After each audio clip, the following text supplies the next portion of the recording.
సాయంకాల సమయంలో అందరికీ వందనాలు. మరి దినమున ఈ యొక్క ఆరాధన దినమున మనము అందరం కూడా మొదటిగా ప్రేయర్ చేసుకొని ఈ యొక్క ఆరాధన అనేది స్టార్ట్ చేసుకుందాం. అందరూ మోకరించి కళ్ళు మూసి మోకరించినట్టయితే ప్రార్థన చేసుకుందాం. స్తోత్రాలు తండ్రి యేసయ్య, నీకే వందనాలు తండ్రి. గొప్ప దేవానికి స్తోత్రాలు. ఇదిగోనైనా ఈ యొక్క సాయంకాల సమయంలో నీకే వందనాలు, లెక్కలేని స్తుతులు స్తోత్రాలయ్యా. దేవా, నీ నామమున మేము ఇలాగా కూడుకొని నిన్ను స్తుతించి ఆరాధించి మహిమపరచడానికి ఇచ్చిన గొప్ప కృపాను బట్టి నీకే స్తోత్రాలయ్యా. దేవా, ఈ వారమంతా కూడా నీ మాతోడు ఉన్నావు తండ్రి. నీ స్తోత్రాలు.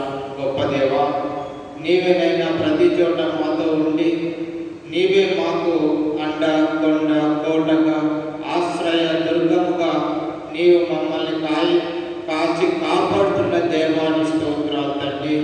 వందనాలయ్యా. ఇదిగో ప్రభువా, ఆయన యొక్క మందిరానికి వచ్చిన ప్రతి ఒక్క బిడ్డని మీరే ఉండి అయ్యా స్వస్థపరచమని అడుగుతా ఉన్నాం తండ్రి. దేవా, నీవే మంచి కాపాడిని, నాతో నేను నా స్వరము వినును అని నీ వాక్యం చలవిస్తుంది ప్రభా. ఇంకా ఎవరైతేనైనా నీ సన్నిధికి వచ్చి రావాల్సి ఉన్నదో ప్రభు, వారందరినీ కూడా మీరు తోడుకోరమని అడుగుతా ఉన్నాం తండ్రి. నీ స్తోత్రాలయ్యా. గొప్ప దేవానికి వందనాలు నైనా. వారి యొక్క పనులన్నీ కూడా ముగించుకొని త్వరగా నీ సన్నిధికి వచ్చి నిన్ను స్తుతించి ఆరాధించడానికి మీరు సహాయపడమని అడుగుతాము తండ్రి. ఈ యొక్క అయినా ప్రార్థన, ఆరాధన, వాక్యము మొదలుకొని ప్రభా అయ్యా ముగింపు వారికి నీవే తోడై ఉండి నడిపించమని అడుగుతాము నైనా. మీరు సహాయపడండి దేవా. మీ యొక్క దైవ సేవకులను మీరు వాడుకోండి. నీవే దూరముండి మాట్లాడండి ప్రభా. మా యొక్క ఆత్మలతో మీరు మాట్లాడండి ప్రభా. దేవాని స్తోత్రాలు. నీవే మాకు తోడైన నజరేయుడైన యేసు నామములో ప్రార్థిస్తున్నాము తండ్రి. ఆమేన్, ఆమేన్, ఆమేన్.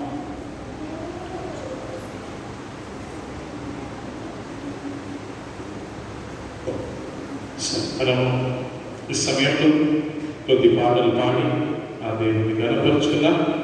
మీరందరూ కూడా పాట వచ్చినట్లయితే మాతో పాటు కలిసి పాడాల్సిందిగా మీ అందరికీ మనవి చేస్తున్నాం. దయచేసి ఎవరు కూడా ఈ సమయాన్ని వ్యర్థం చేయొద్దు.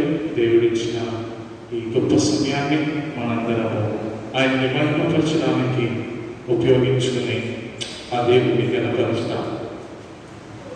మన దేవుడు నమ్మదగిన వాడు, ఆయన వంటి వారే లేదు. కాబట్టి ఈ సమయంలో అందరూ కూడా దేవుని యొక్క సన్నిధిలో ఉన్నామనే విషయాన్ని గ్రహిస్తూ ఆత్మతోనూ సత్యముతోనూ ఆ ఘనమైన దేవుడిని ఆరాధిస్తాం. అన్ని నామముల కన్నా పైనామము యేసుని నామము. ఎన్ని తరములకైనా గమనించదగినది క్రీస్తు నామము. అందరూ కలిసి అన్ని నామముల కన్నా పైనామము యేసుని నామము. ఎన్ని తరములకైనా గమనించదగినది క్రీస్తు నామము.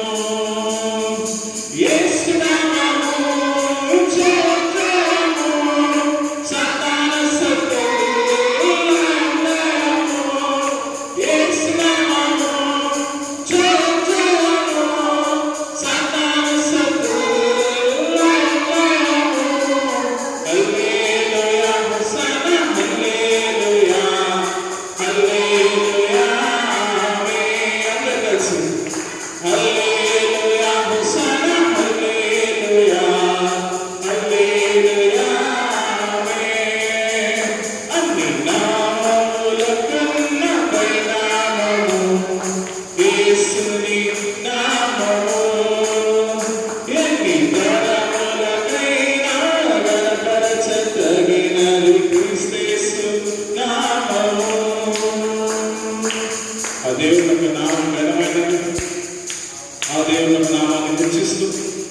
ఆ దేవుని యొక్క నామాన్ని మనందరం స్తుతిస్తాం. పాపంలో నుంచి, శాపంలో నుంచి, నరకంలో నుంచి మనల్ని తప్పించిన యేసు నామం. కాబట్టి ఆ యేసు నామాన్ని అందరూ కూడా కలిసి చప్పట్లు కొడుతూ స్తుతిస్తుందాం. ఆ దేవుడిని గణపరుస్తున్నది. ఆ దేవుడు మంచి వారు ఎవరు లేరు. ఆ దేవుడికి సాధ్యమైనది ఏది లేదు. కాబట్టి ఆ దేవుడు మన మధ్యలో ఉన్నాడు. ఆ విషయాన్ని గ్రహిస్తూ ఆ దేవుడిని మనం స్తుతిస్తున్నాం. ఆ దేవుడిని మనం కలిసి మహిమపరుస్తాం. ఆ దేవుడు మంచి కార్యాలు చేయబోతున్నాడు. మన జీవితంలో గొప్ప కార్యాలు చేయడానికి ఆయన సిద్ధంగా ఉన్నాడు. కాబట్టి ఆ నామాన్ని మరొకసారి అన్ని నామములుగా పై నామని ఆ యేసయ్య నామాన్ని హెచ్చిస్తూ పాడతాం.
ఎన్నలేని ప్రేమతో నన్ను ప్రేమించిన దేవుడు ప్రభు నీకు స్తోత్రం యేసయ్యా, నీకు వందనాలు.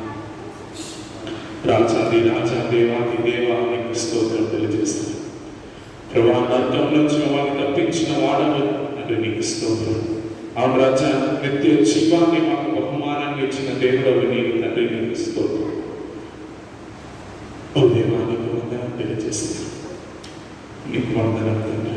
ఈ సమయంలో అందరం కూడా ఆ దేవుడిని జ్ఞాపకం చేసుకున్నాం. ఆ దేవుని యొక్క ఘనమైన నామాన్ని, ఆ దేవుని యొక్క శ్రేష్టమైన నామాన్ని, ఆ దేవుడు మంచివాడు కాబట్టి ఆ దేవుడిని హెచ్చిస్తూ పాడండి. ఆ దేవుడిని జ్ఞాపకం చేసుకున్నాం. ఎంత మంచి దేవుడు మన దేవుడు, ఆ దేవుని స్తుతిస్తాం. ఆ సంగమా ఈ సమయాన్ని దయచేసి చేయాలి. ఈ సమయం అమూల్యమైనది. ఈ సమయాన్ని దయచేసి ఎవరు కూడా వ్యర్థం చేయరు. అందరూ కలిసి ఆ దేవుని హెచ్చించండి. అందరూ కలిసి ఆ దేవుని పూజిస్తూ పాడండి. నీకు స్తోత్రం దేవా, నీకు వందనాలు తండ్రి, నీకు వందనాలు తండ్రి, నీకు వందనాలు యేసయ్యా. నా మంచి కాపురం నీకు స్తోత్రం. ఉన్నతమైన దేవా నీకు స్తోత్రం. ప్రభువా నీకు స్తోత్రం తెలియజేస్తున్నాను. రాజావి రాజా నీకు స్తోత్రం తెలియజేస్తున్నాను. వీరుడా నీకు స్తోత్రం తెలియజేస్తున్నాను. తండ్రి నీకు వందనాలు, నీకు వందనాలు ప్రభువా, నీకు వందనాలు యేసయ్యా, నీకు వందనాలు. నీవు చేసిన మేలకు, నీవు చూపిన కృపలకు, నీవు చేసిన మేలకు, నీవు చూపిన కృపలకు వందనం యేసయ్యా, వందనం యేసయ్యా, వందనం యేసయ్యా, వందనం యేసయ్యా. మరోసారి అందరూ కలిసి వందనం యేసయ్యా, వందనం యేసయ్యా, వందనం యేసయ్యా, వందనం యేసయ్యా. నీవు చేసిన మేలకు, నీవు చూపిన కృపలకు, ఏ పాటి వాడని నేను, నన్నెంతగానో ప్రేమించావు. అంచెలంచెలుగా హెచ్చించి నన్నెంతగానో దీవించావు. ఏ పాటి వారని మేము, నన్నెంతగానో ప్రేమించావు. అంచెలంచెలుగా హెచ్చించి నన్నెంతగానో ప్రేమించావు. వందనం యేసయ్యా, వందనం యేసయ్యా, వందనం యేసయ్యా, వందనం యేసయ్యా. మరోసారి అందరూ కలిసి వందనం యేసయ్యా, వందనం యేసయ్యా,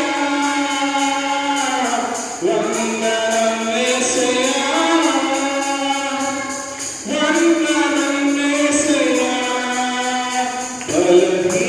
బలహీనులైన నేను, నన్నెంతగానో బలపరచావు. క్రీస్తు మహిమ ఐశ్వర్యములో ప్రతి అవసరమును తీర్చావు. బలహీనులమైన మమ్ము నీవు ఎంతగానో బలపరచావు. క్రీస్తు మహిమ ఐశ్వర్యములో ప్రతి అవసరమును తీర్చావు. వందనం యేసయ్యా,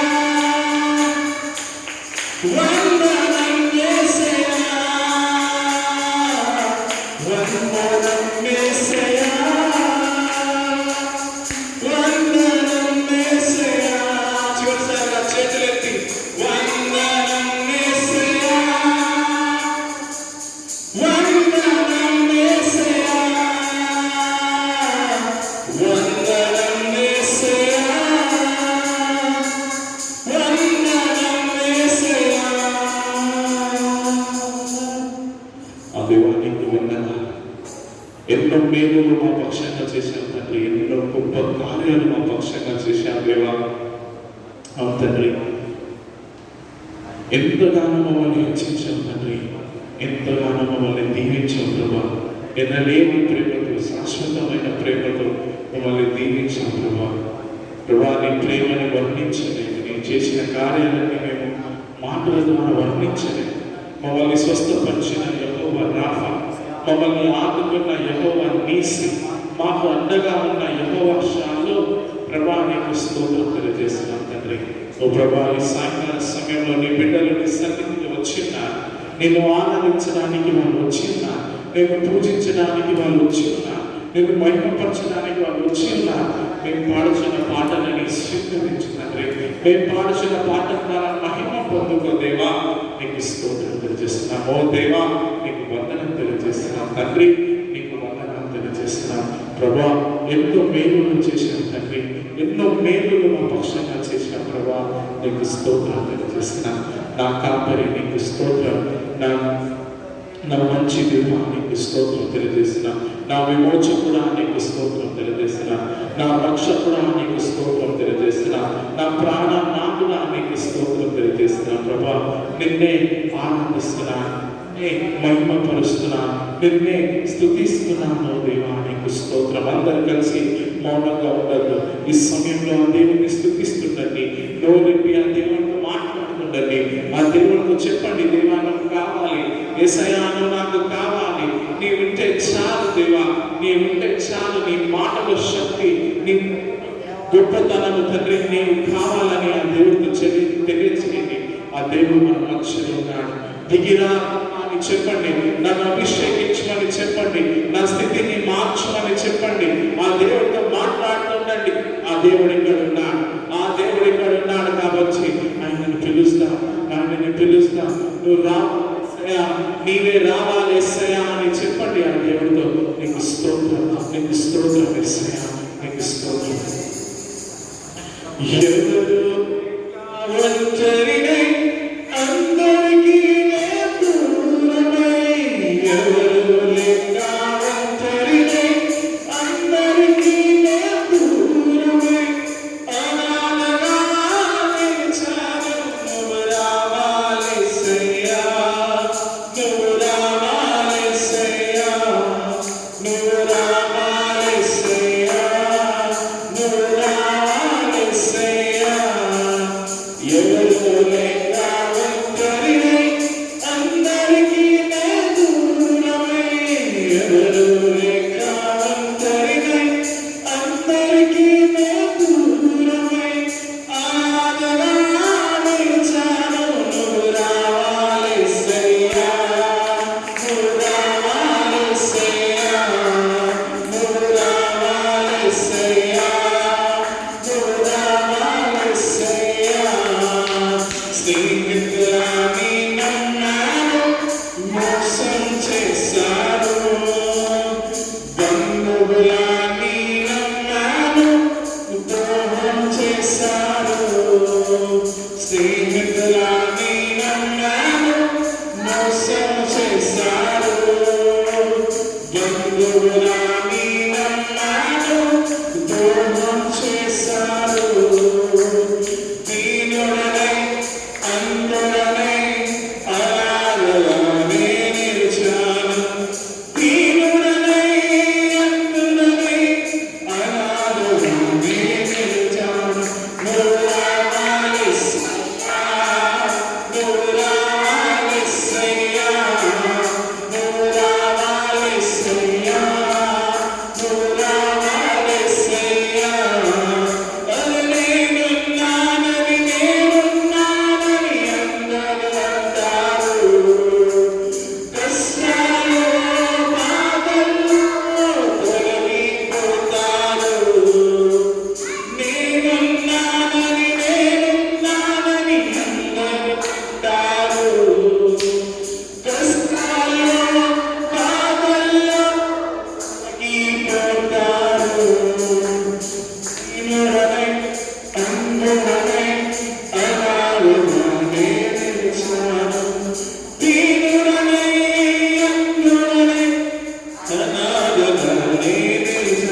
యేసయ్యా.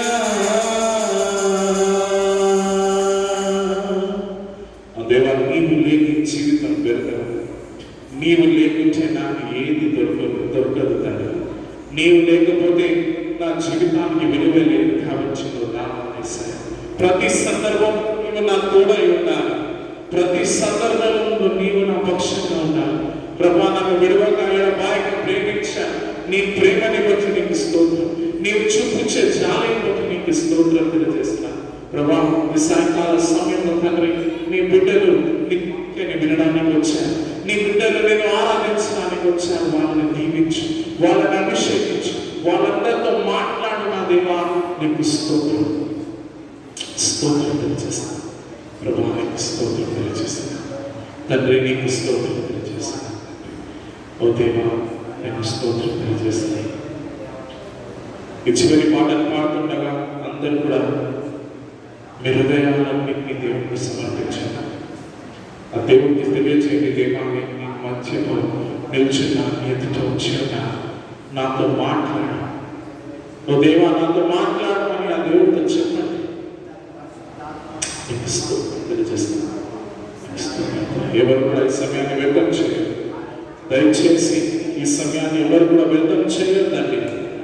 ఆయనని ఆరాధిస్తాం, ఆయనని ఆరాధిస్తాం, ఆయనని స్తుతిస్తాం. మన ఘనమైన దేవుడిని మనం మహిమపరుస్తాం. నీకు స్తోత్రం యేసయ్యా. నీకు స్తోత్రం తెలియజేస్తాం. నీకు స్తోత్రం తెలియజేస్తాం. నిన్నే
అవును తండ్రి, నిన్ను స్తుతిస్తూ నిన్ను ప్రేమిస్తూ మమ్మల్ని మొదటిగా ప్రేమించినందుకు నీకు వందనాలు తెలియజేస్తున్నాను ప్రభువా.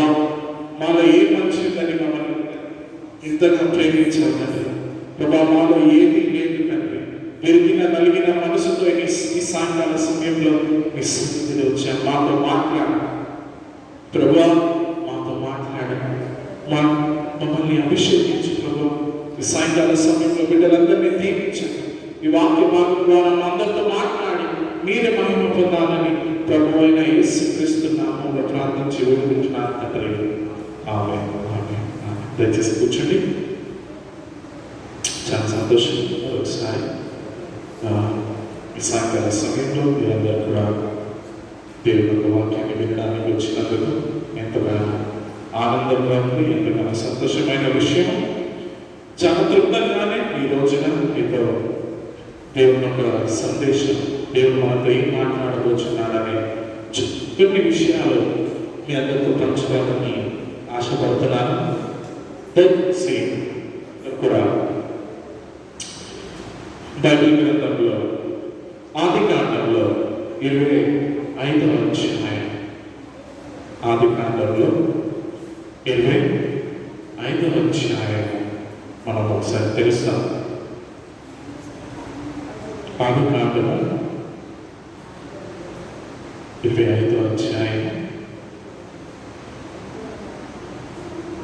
27వ వచనం నుంచి కొన్ని విషయాలు మనము చదువుతున్నాం. ఆదికాండము 25వ అధ్యాయం 27వ వచనం నుంచి చదువుదాం.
చాలా ఇక్కడ ఈసావు గురించి కొన్ని విషయాలు మనము ఈరోజు నేర్చుకుందాం.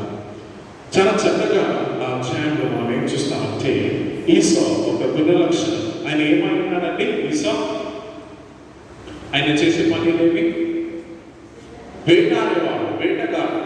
అవడలేదు, వేటగాడు ఉన్నాడు ఆయన. ఆయన ఏం చేసేవాడు? వేటాడి, ఇంకా ఇంగ్లీష్లో cunning Hunter, man of the field. ఏమని రాయబడింది? ఆయన వేటగాడై ఉన్నాడు. ఇంకా ఏం చేసేవాడు? ఎక్కడ నివసించేవాడు?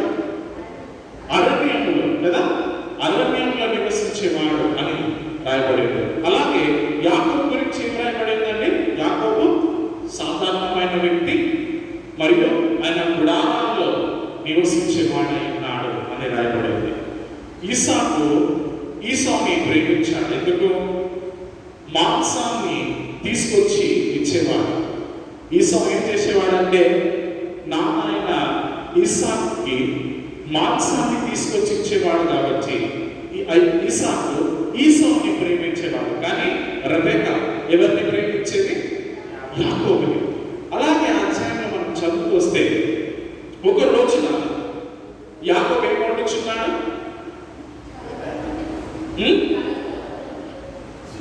చిక్కుడుకాయ లాంటిది ఏదో ఒక ఆహారం మనం చెప్తున్నాం. ఏదో ఒక ఆహారం ఆయన వండుతున్నాడు.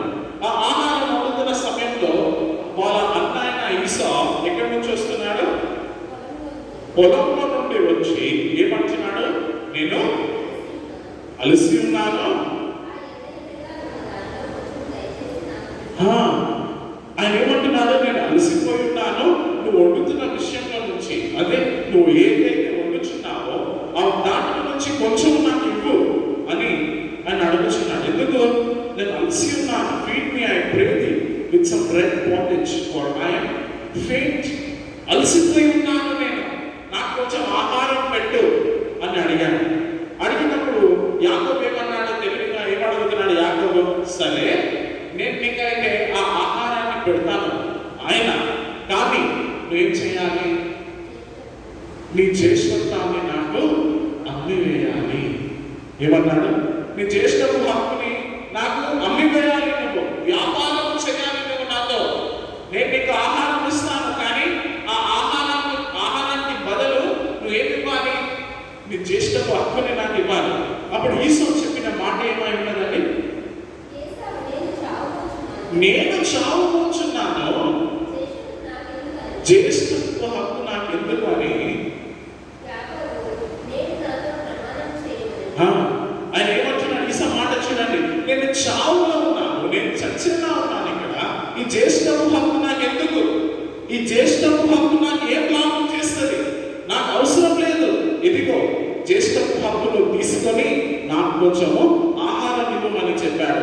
ఈ 34వ వచనంలో ఆయన తిని వెళ్ళిన తర్వాత ఈసో ఏం చేశాడంటే ఆయన జ్యేష్ఠపు హక్కుని ద్వేషించడం మొదలుపెట్టాడు, తునీకరించి ద్వేషించడం మొదలుపెట్టాడు.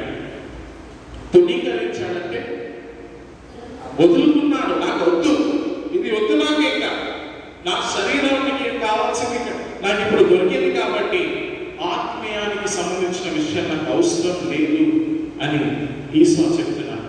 జ్యేష్ఠపు హక్కు చాలా ప్రాముఖ్యమైనది. ఈసో ఇంకా యాకోబు కథలో మనం చూస్తే అబ్రహాము దేవుడు, ఇస్సాకు దేవుడు, దాని తర్వాత యాకోబు దేవుడు అని మనం చదువుతాం కదా.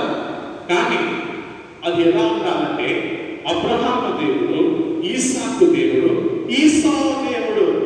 ఎలా? యాకోబు దేవుడు కాదు, ఈసా ఒక దేవుడు అయి ఉండాలి.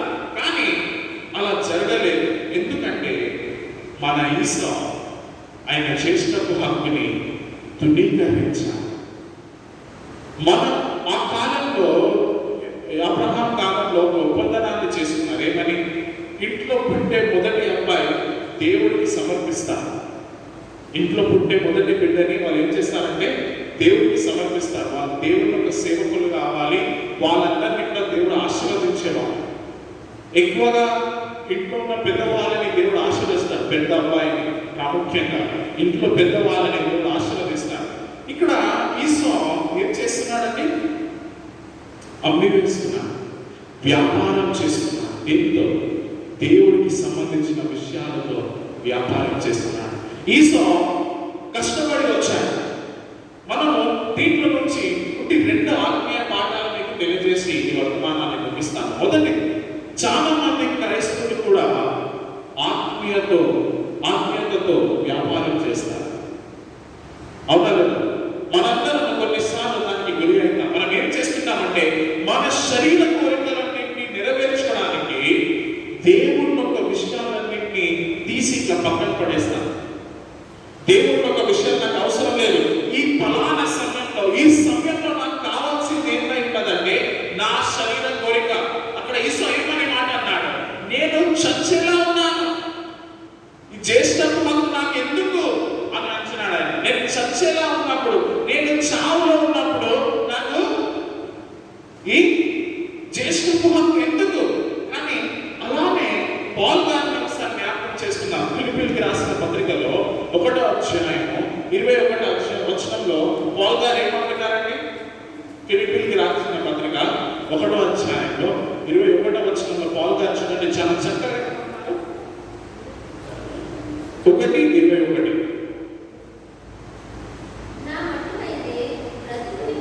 బ్రతుకుట క్రీస్తే, చావైతే లాభము. ఆయన ఏమంటున్నాడు? చావైతే లాభము, కానీ నేను బ్రతకాల్సింది క్రీస్తు కోసము. కానీ ఈ ఈసా ఏమంటున్నాడు? నేను నా కోసం బ్రతకాలి, నేను నా కోసం బ్రతకాలి. ఈ దేవుడి యొక్క విషయాలు నాకు అవసరం లేదు.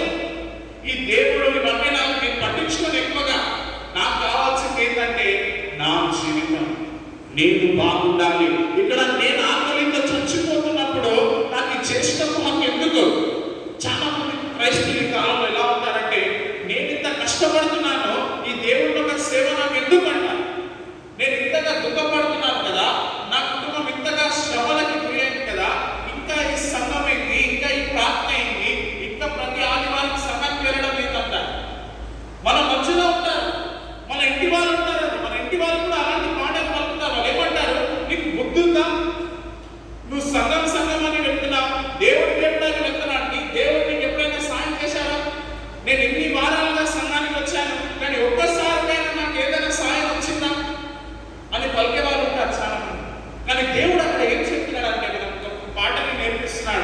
ఓర్పు కలిగి ఉండాలి.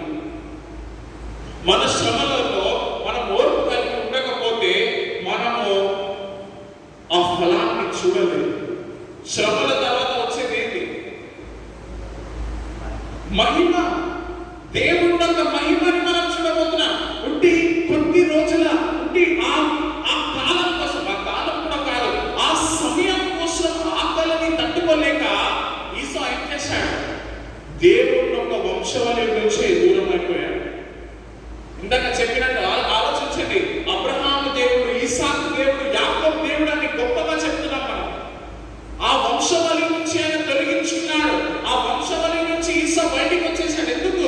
ప్రస్తుత కాలంలో నేను జీవిస్తే చాలని, ఇప్పుడు నాకు కావాల్సింది నాకు దక్కితే చాలు, భవిష్యత్తు గురించి నాకు అవసరం లేదు, ఈ రోజు నేను జీవిస్తే చాలు, ఈ రోజు నేను బ్రతికితే చాలు, ఈ రోజు నేను సంతోషంగా ఉంటే చాలు. పాపంలో ఉన్న గొప్పతనం ఏంటంటే ప్రస్తుతానికి మనల్ని సంతోషంలో తీసుకొస్తుంది. పాపంలో జీవిస్తే ఏం జరుగుతుందంటే ప్రస్తుతానికి మనం సంతోషంలోనే ఉంటాం, కానీ భవిష్యత్తులో దుఃఖానికి గురైతాం. తర్వాత జరిగిన విషయం ఏంటంటే ఈసాని దేవుడు ద్వేషించడం మొదలుపెట్టాడు. ఏం జరిగింది? ఈసాని దేవుడు ద్వేషిస్తాడు. ఏమంటాడు? I hate. మలాకి గ్రంథంలో వచ్చిన ఉంది కదా, మలాకి గ్రంథంలో మీరు ఆ మాట చదువుతారు, సరే చూస్తాం. మలాకి గ్రంథంలో చాలా చక్కగా అక్కడ దేవుడు ఈసా గురించి ఒక పదాన్ని ఉపయోగించాడు. 1వ అధ్యాయం 2వ వచనం.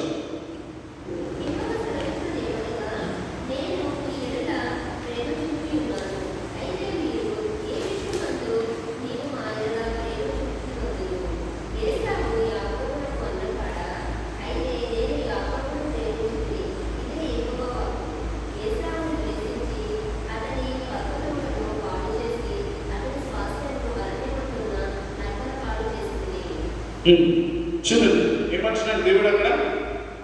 ఇద్దరు అన్నదమ్ముల పేరెత్తాడు. యాకోబుని కూడా అన్నాడు, ఈసాని కూడా అన్నాడు. కానీ ఎవరిని ప్రేమించాను, ఎవరిని ద్వేషించాను అన్నాడు? యాకోబుని ప్రేమిస్తూ ఈసాని ద్వేషించాడు. దాని తర్వాత మీరు ఇంటికి వెళ్ళిన తర్వాత మీకు సమయం దొరికితే చదవండి. అధ్యాయంలో అక్కడ 4వ వచనంలో వేరే ఫ్రీడమ్ సే వీఆర్ ఇంప్రూవైజ్ అంటే కొన్ని మాటలు అక్కడ చెప్పారు వాళ్ళు.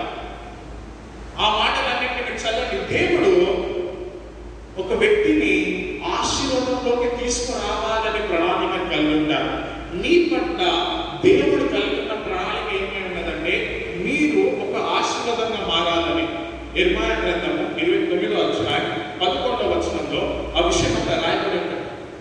దేవుడు మన గురించి ఎలాంటి ప్రణాళికలు కలిగి ఉంటాడంటే మనని హెచ్చించే ప్రణాళిక, మనని పైకి తీసుకొచ్చే ప్రణాళిక, మనని ఆయన ఎప్పుడు కూడా కింద పడే ప్రణాళికలు తీసుకురాడు. ఈసాని కూడా దేవుడు ఆశీర్వదించాలనే ప్రణాళిక కలిగి ఉన్నాడు. కానీ ఆయన దేవుడికి సంబంధించిన విషయాలన్నింటినీ ద్వేషించి తన స్వార్థం కోసమే జీవించాడు. కాబట్టి దేవుడు ఆయనని దూరం చేసుకున్నాడు. దేవుడు ప్రజలకి మర్యాద ఇచ్చే దేవుడు కాదు. నమ్ముతారా ఆ విషయాన్ని మనం నమ్మాలి. ఎందుకంటే God is not a respecter of men. రోమిల్కి రాసిన పత్రికలో ఆ మాట ఉంటుంది. అక్కడ చాలా చక్కగా పాల్ గారు ఏమంటారంటే సంఘానికి దేవుడు ప్రజలకు మర్యాద ఇచ్చే దేవుడు కాదు అని అంటాడు. ఎందుకు దేవుడు అలా అంటున్నాడు? ఈ రోజున మనకు గర్విష్ఠులుగా జీవించకూడదు. మనం ఏమనుకోదంటే నేను ఆ పని చేయకపోతే ఇంకా ఎవరు చెయ్యలేరు అని గర్వంలో మనం ఎప్పుడు జీవించదు. చాలా మంది క్రైస్తవులు ఈ కాలంలో గర్వం ఉంటుంది. ఏమనుకుంటారంటే వాళ్ళు నేను చేస్తేనే పని, నేను చేయకపోతే పని కాదు. సంఘంలో కూడా చాలా మంది అలానే వస్తారు. వాళ్ళు ఏమంటారంటే నేను మాత్రమే అలాంటి పనిని, నేనే పాడితే నిజమైన పాటలు, నేను పాడితేనే ఆరాధన బాగుంటుంది, నేను బోధిస్తేనే సంఘ ప్రజలు వింటారు, నేను సంఘాన్ని శుభ్రం చేస్తేనే అది శుభ్రంగా ఉంటుంది, నేను ఈ పని చేస్తేనే అది బాగుంటుంది, నేను నేను నేను అని మాట్లాడతాను. దేవుడు ఈసారి పునీకరించిన కారణాలు చాలా ఉన్నాయి. మొదటిది గర్వము. ఆయన ఆ గర్వం అనేది ఏంటి? శరీరానికి ఎక్కువ విలువ ఇస్తున్నాడు, తనకు తాను ఎక్కువ విలువించుకున్నాడు. కాబట్టి దేవుడికి కావాల్సిన దేవుడి యొక్క విషయాలన్నింటినీ వదులుకున్నాడు. ఆయన తనకు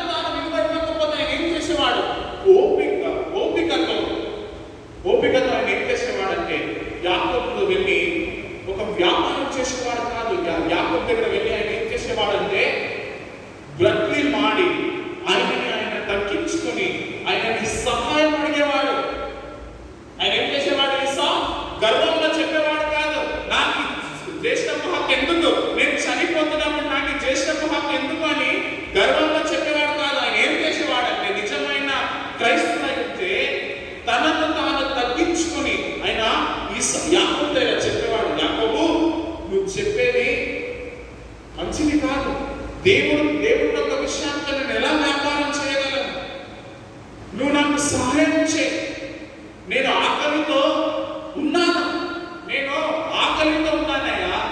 నేను కష్టపడి వచ్చాను, అవును నేను కష్టపడి వచ్చాను, నాకు కొంచెం సహాయం చేయమని తనను తాను తగ్గించుకొని అడిగితే దేవుడు ఆయనను హెచ్చించేవాడు. కానీ ఇక్కడ ఈసా ఏం చేస్తున్నాడు? నాకు అవసరం లేదు, ఈ తగ్గింపు స్వభావం నేను జీవించలే.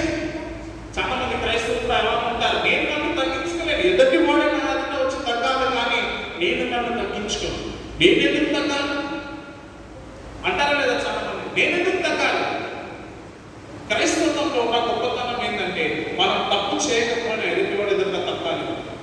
కొద్దిసార్లు మనం తప్పు చేయము, మీరు నేను కొద్దిసార్లు మనం తప్పు చేయకపోయినా ఎదుటి వాడిని క్షమించాలి. అది క్రైస్తవం. క్రైస్తవం అంటే ఏంటి? యేసుక్రీస్తు నేర్పించిన సూత్రాలు ఏంటి? ఆయన ఏమన్నాడు? నిన్ను ద్వేషించే వాడిని కూడా ప్రేమించు, నీ శత్రువులను కూడా ప్రేమించాలి. అది క్రైస్తవం. నిన్ను ప్రేమించిన వారిని ప్రేమించడం సాధారణమైన విషయం, అది అందరూ చేస్తారన్నాడు. క్రీస్తు ఏమంటున్నాడు? నిన్ను ప్రేమించిన వాడిని నిన్ను తిరిగి ప్రేమించడంలో ఏ గొప్పతనం లేదు, ఎందుకంటే అది ఎవరైనా చేస్తారు. కానీ నిన్ను ద్వేషించిన వాడిని కూడా నువ్వు ప్రేమించడము గొప్పతనం. నిన్ను ద్వేషించిన వాడిని కూడా ప్రేమించడము గొప్పతనం. నిన్ను ద్వేషించిన వాడి గురించి నువ్వు ప్రార్థించడము గొప్పతనం. నిన్ను ద్వేషించిన వాడి గురించి నువ్వు వెళ్ళి ఆయన కష్టకాలంలో ఆయనకు తోడుండడము గొప్పతనం. అది క్రైస్తవం. అది నిజమైన క్రైస్తవుడు. ఆయన కష్టాల్లో ఉన్నాడు, మంచిగా ఇది మంచిగా ఆయనకు అలానే జరగాలి.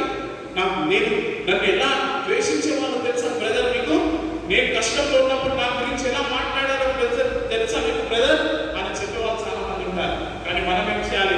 ఆయన కష్టంలో ఉన్నాడంటే ఆ కష్టాన్ని మనం పంచుకునే క్రైస్తవులుగా ఉండాలి. ఎలా పంచుకోవాలి?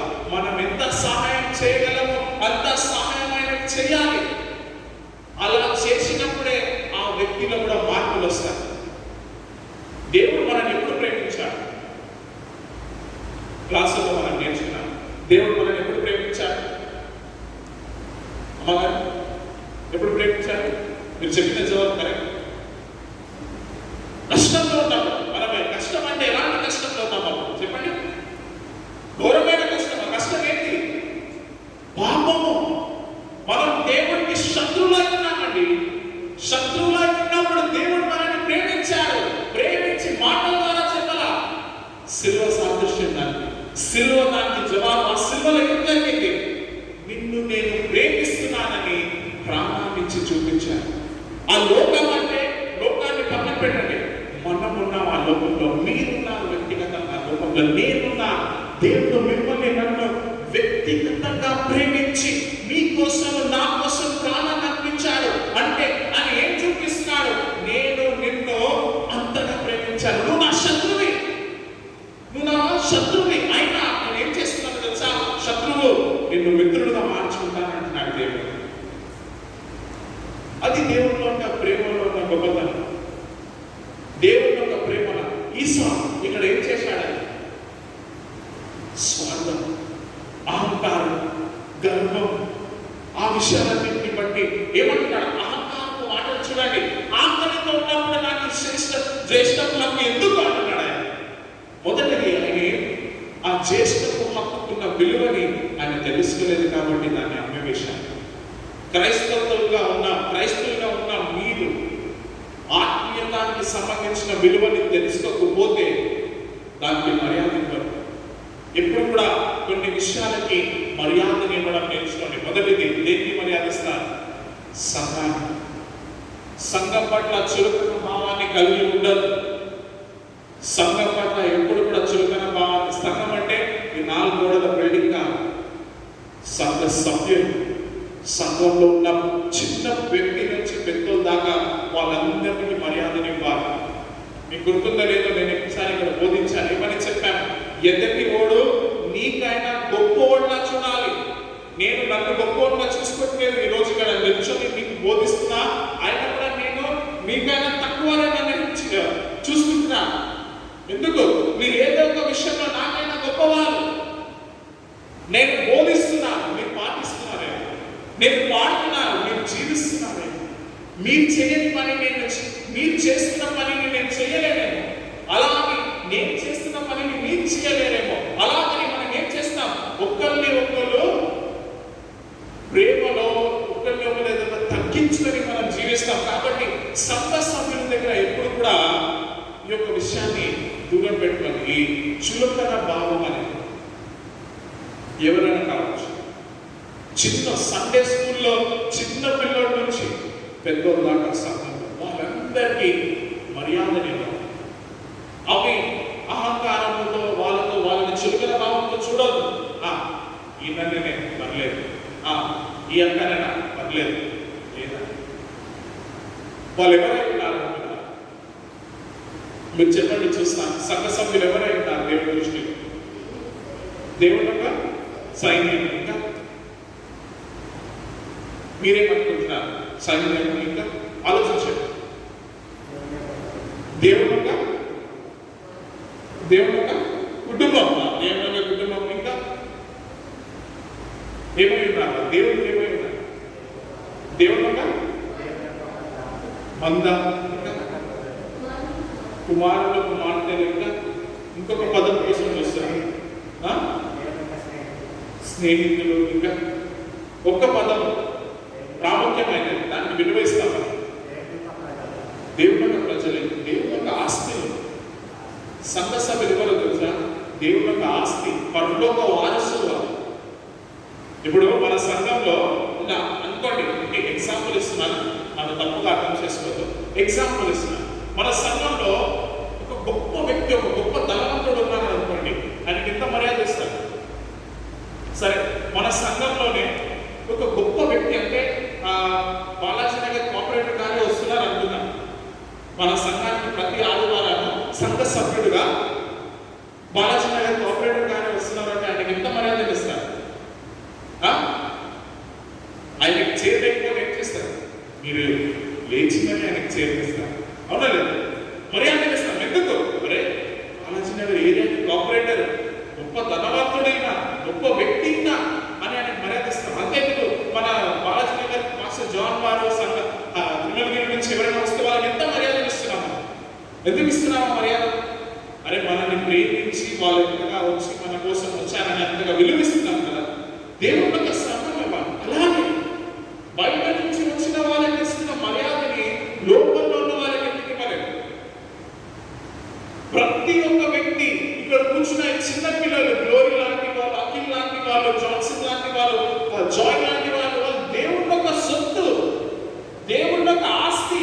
బంగారాన్ని ఎక్కడ పడితే అక్కడ వదిలేస్తారా? బంగారాన్ని ఎక్కడ పడితే అక్కడ వదిలేస్తారా? మీ ఆస్తి పేపర్లను ఎక్కడ పెట్టి ఉన్నారు? వర్షంలో నానిందా? ఎక్కడుంది? కబడ్లో, ఒక ఫైల్లో పెడతారు, మంచిగా ఎవరికి తెలియకుండా దాచిపెడతారు, చాలా భద్రతగా చూసుకుంటారు, దాన్ని జాగ్రత్త పడతారు. ఎందుకు? విలువైనది. కాగితాలే కానీ విలువైనది. ఎందుకు? కోట్ల ఆస్తి ఉండొచ్చు దానిపైన.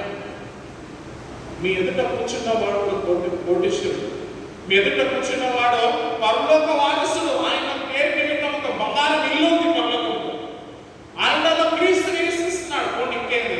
ఆయనలో పరిశుద్ధాత్మ దేవుడు ఉన్నాడు. ఆయనకి ఎంత మర్యాదని ఇవ్వాలి? అట్లయితే ఇవ్వగలుగుతా, ఇవ్వాలి. ఆయన చదువుకోలేదు అని ఆయన కిందికి పడేయలేదు. ఆయన ఎక్కువ చదివి ఉన్నాడని ఆయనకి ఎక్కువ మర్యాద ఇస్తూ చదువులేని వానికి మర్యాద ఇవ్వకపోవడము పాపము. అందరినీ సమానంగా చూడాలి. యేసుక్రీస్తు వారు 12 శిష్యులు ఎవరెవరున్నారు? మత్తయి లాంటి వాళ్ళు చదువుకున్న వ్యక్తి కూడా ఉన్నాడు. మత్తయి ఎవరు? ఒక ట్యాక్స్ కలెక్టర్, గవర్నమెంట్ ఆఫీసర్. అయినా ఆ కాలంలో గవర్నమెంట్ ఆఫీసర్. అలాంటి వ్యక్తితో ఆయన, అలాంటి మత్తయి కూడా ఆయనతో పాటు ఉన్నాడు. ఆయనతో పాటు ఇంకెవరు ఉన్నారు? చదువురాని పీటర్ కూడా ఉన్నాడు. చాపలు పట్టే పీటర్ కూడా ఆయన శిష్యుడు. యేసు ఎప్పుడు చూడలేదు, నాకు మత్తయి లాంటి వాళ్ళు, లూకా లాంటి వాళ్ళు కావాలి, మార్కుస్ లాంటి వాళ్ళు డాక్టర్లు, చదువుకున్న వాళ్ళే నాకు సేవకులు కావాలని చెప్పలేదు. ఆయన పట్ల హృదయాన్ని కలిగిన వాళ్ళు సంఘంలో మనం చేయాల్సింది ఏంటంటే సంఘ సభ్యులని మర్యాద, చురుకైన భావం కలిగి ఉంటుంది. చురుకైన భావం ఘోరమైన పాపం. చురుకైన భావం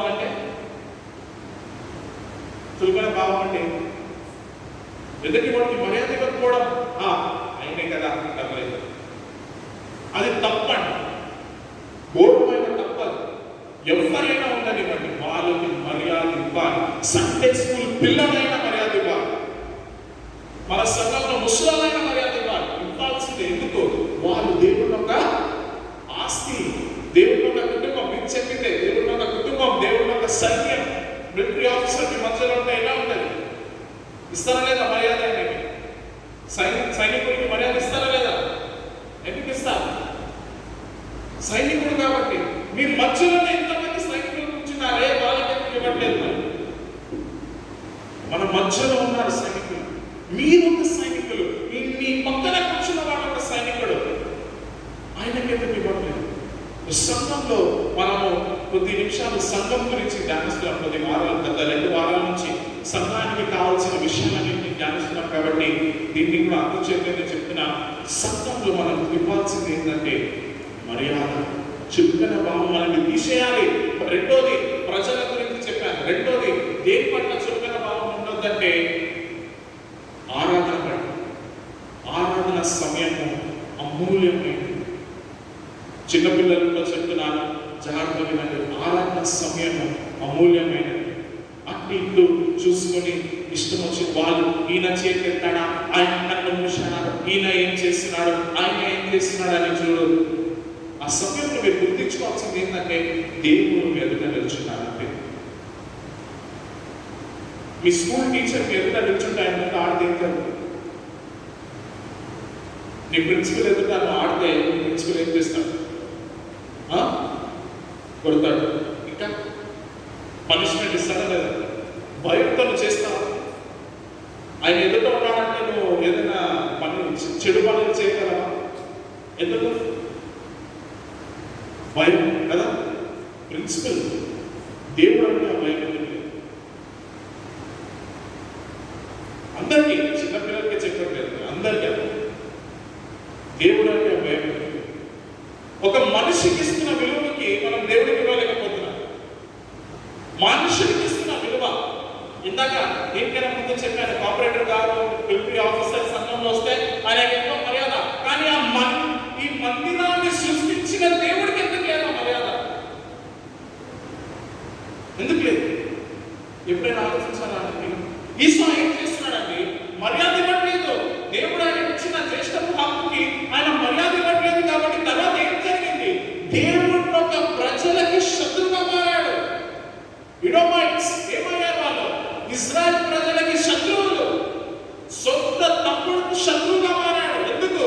దేవుడు ఒక మార్గాన్ని వదులుకున్నాడు కాబట్టి, చురుకైన భావం ఉంది కాబట్టి, అహంకారుడు కాబట్టి, గర్వంలో జీవిస్తున్నవాడు కాబట్టి, దేవుడి పట్ల మర్యాద లేదు కాబట్టి. ఈసా ఆశీర్వాదాన్ని అనుభవించాల్సిన వాడు దేవుడి యొక్క శాపానికి గురి అయ్యాడు. ఎందుకు? తనను తాను తగ్గించుకోలేదు. ఈ రోజున మనం కూడా కొన్ని అనవసరమైన విషయాలకు గురి అవుతాం. మనం అనుకుంటాం, ఎందుకు ఈ పరిస్థితి నా జీవితంలో వచ్చిందని. అవునా లేదా? కొన్నిసార్లు అనుకోవచ్చు, ఎందుకు ఇలా జరుగుతుంది. ఒకసారి మౌనంగా నేను కూర్చొని ఆలోచించాను. దేవుడితో మాట్లాడు. ఏమో ఒక వ్యక్తిని మనం మన్నించలేదు, దేవుడు మన్నించమన్నాడేమో, ఆ వ్యక్తిని మేము మన్నించలేదు, మన్నించిన ఆ వ్యక్తితో సవాసం చేయట్లేదు. మన్నించడం అంటే ఏంటి చెప్పండి? మన్నించడం అంటే దేవుడు ఒక దృష్టి, మనిషి దృష్టిలో కాదు, దేవుడు ఒక దృష్టిలో మన్నించడం అంటే చెప్పండి. దేవుడు ఎలా క్షమిస్తాడు? ఒక వ్యక్తిని క్షమించాడంటే దేవుడు ఎలా క్షమిస్తాడు? ఆయన ఏం చేస్తాడు వ్యక్తికి? మీకేం చేశాడు? ఈరోజు మిమ్మల్ని ఏమని పిలుస్తున్నాడు దేవుడు? పాపిష్ఠులని పిలుస్తున్నాడు.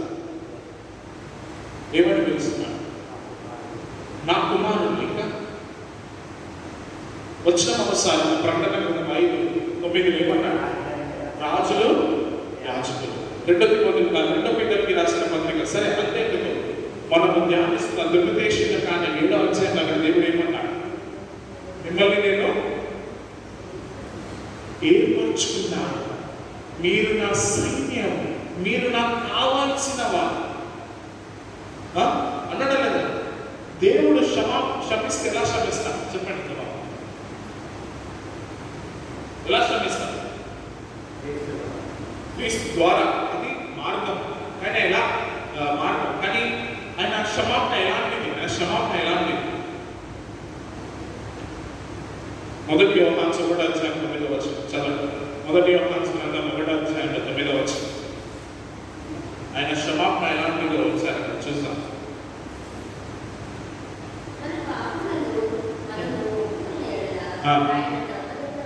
ఆయన నమ్మదగిన వాడు, నీతివంతుడు కనుక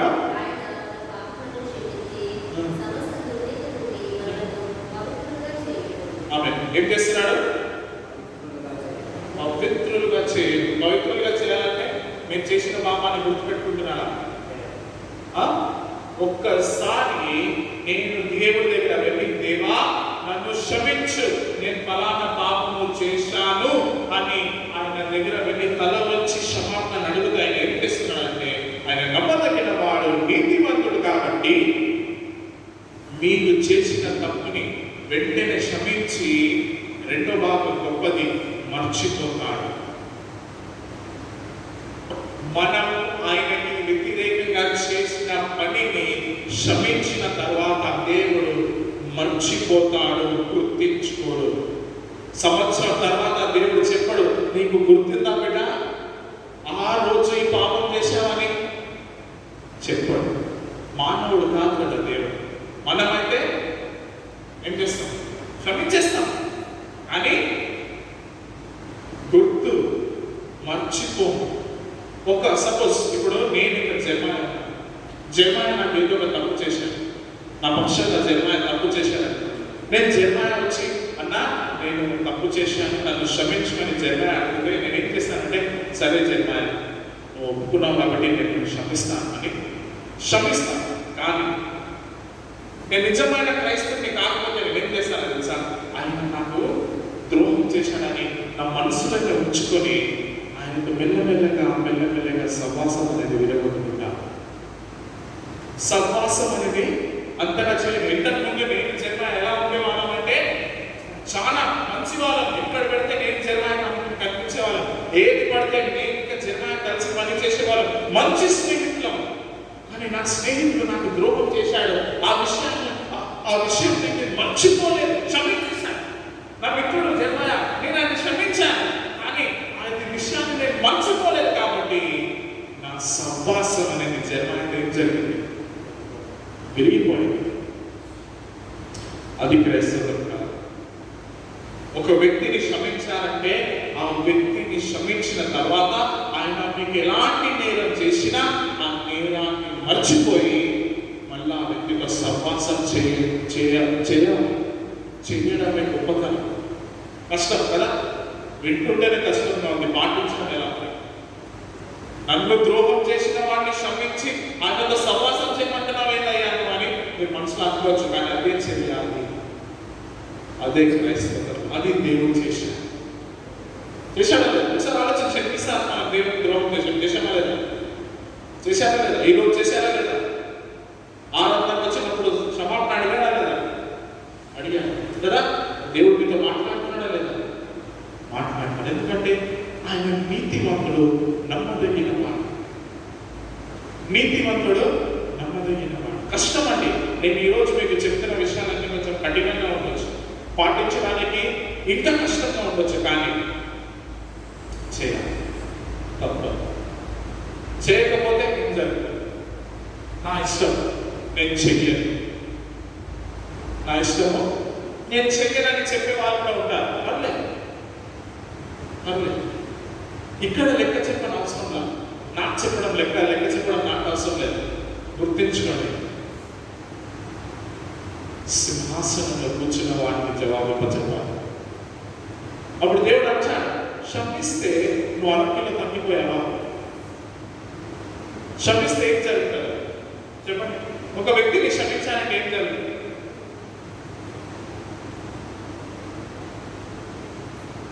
ఒక వ్యక్తిని క్షమించాలంటే, మన్నించాలంటే ఏం జరుగుతుంది?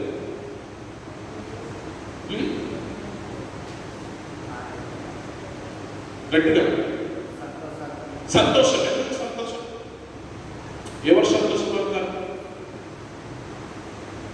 క్షమాపణ తీసుకున్నవాడు సంతోషపడతాడా లేదా? కొంతమంది దుర్మార్గులు ఉంటారు, వాళ్ళని మార్చలేదు.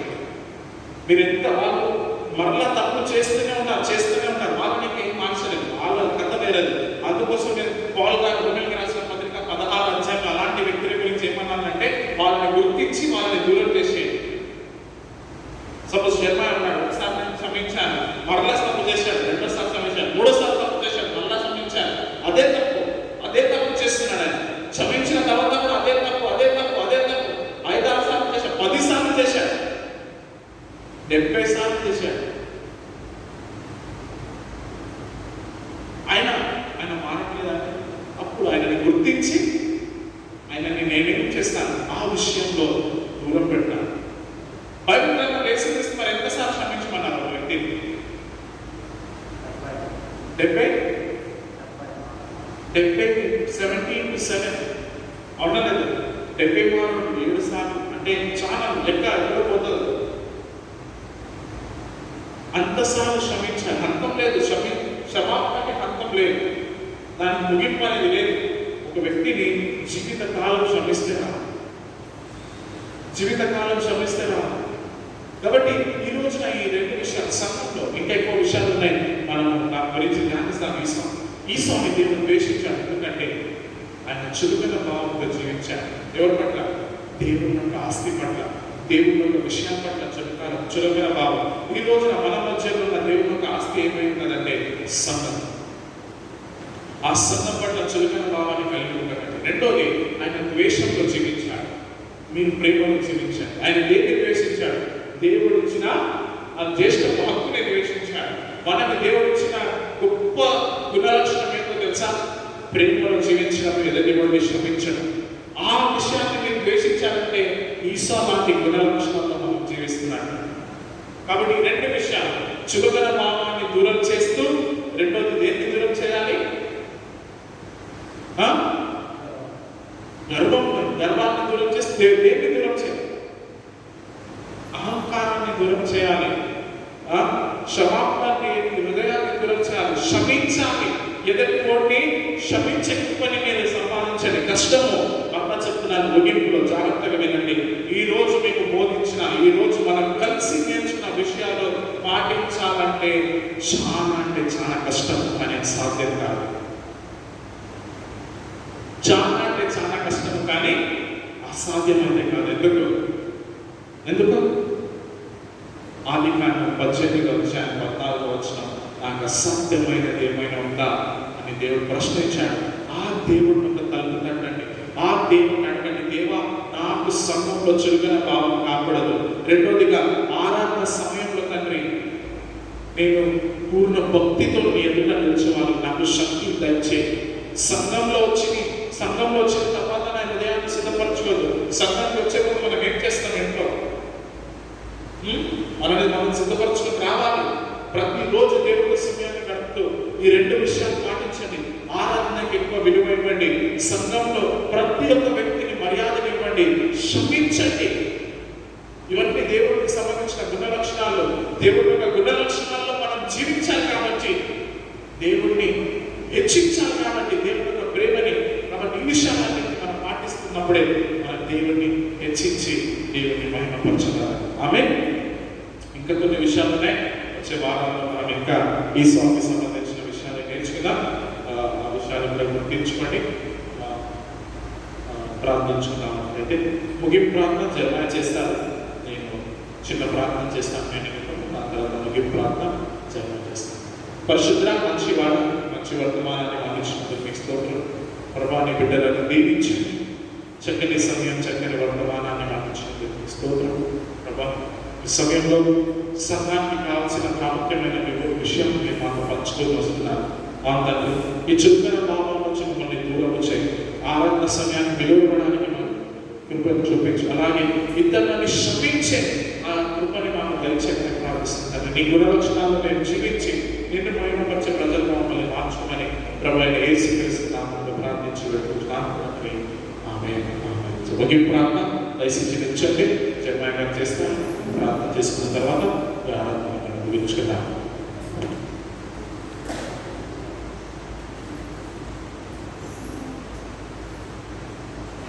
అందరినీ స్నేహితుడి సమయంలో మరి ఎంత చక్కగా దేవుడు ఈ యొక్క సాయంకాల సమయంలో మరి ఏసావు యాకోబు యొక్క జీవితాన్ని సేవకులు వివరించున్నారు. మరి దేవుడు మనతో ఎప్పుడు మాట్లాడుతూ ఉంటాడు. మనము అనుకుంటాము, ఎలా తెలుసు సేవకులకు నా యొక్క విషయాలు అనుకుంటాం. క్షమాపణ అనేది చాలా ఇంపార్టెంట్. మరి ఇంటిలో మనం క్షమాపణ కలిగి ఉండాలి. మనల్ని మరి హింసించేవారు ఉంటారు, తిట్టుకునేవారు ఉంటారు. అలాంటి వారిని మరి ఇంటి వారిని నిన్ను వల్ల నీవు ఎలా ప్రేమించుకుంటున్నావు అలాగే ఇంటి వారిని అలాగే మన స్నేహితుల పట్ల కూడా క్షమాపణ అనేది మనం కలిగి ఉండాలి. దేవుడు ఇచ్చినటువంటి ఒక సమయాన్ని విలువలను మనం కాపాడుకునేవారు ఉంటారు. ఏసావు మరి అందు వేసుకునేవాడు ఉంటారు. మరి మనం ఇంత జాగ్రత్తగా కలిగి ఉండడానికి మరి దేవుడు తన సేవకుల ద్వారా ఎన్నో విషయాలు బయలుపరుచున్నాడు. కనుక మర్చిపోకుండా మనము ఆ వాక్యాన్ని హృదయంలో రాసుకునే వాళ్ళం అనుకుంటాం. చివరిగా ప్రార్థన చేసుకుంటాం. స్తోత్రాలన్నీ నీకు వందనాలు ప్రభా. సమయంలో దేవ ఏసావు యాకోబు యొక్క అయిన జీవిత విషయాలను మాకు తెలియపరుచున్నావు తండ్రి. దేవా నీవు ఇచ్చినటువంటి నైనా అధికారాన్ని ప్రభా నీ యొక్క మహిమను మేము కాపాడుకోవటానికి సహాయపడతండి. విశ్వాసంలో ఎదగడానికి ఆత్మీయ జీవితంలో మేము అభివృద్ధి చెందడానికి నీవే మాకు సహాయపడతండి. దేవ మరి ఎంతగానో నీ మాతో మాట్లాడమను ప్రేమించిన దేవ, మా పాపములు అన్నీ కూడా క్షమించిన దేవానికి స్తోత్రాలయ్యా. ఇదిగోనైనా పవిత్రులుగా నీవు చేసి ఉన్నందుకు నీ స్తోత్రాలు.